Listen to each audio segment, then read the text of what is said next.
wanasema mali safi ende chain. Kwa Mkamba, kidago inakuanga nini?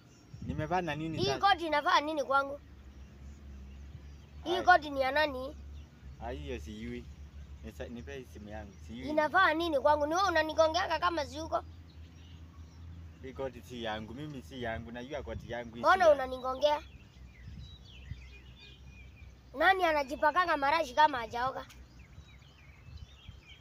Ni nani? Sijui. Yaani umeajana na mama boga ukujie demu wangu. Si ndio?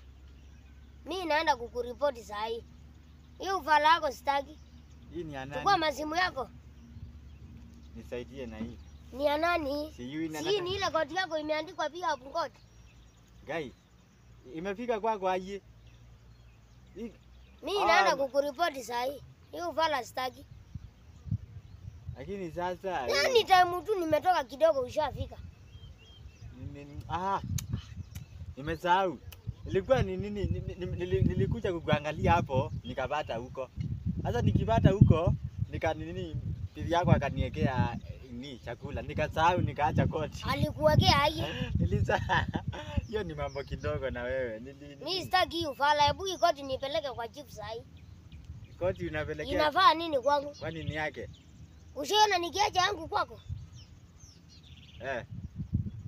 Kama maisha imekuacha wachana. Umesikia? Mimi sitaki hiyo ufala. Koti kama hii wacha hadi niende nishonewe 3. Umenisaidia. Mungu wewe.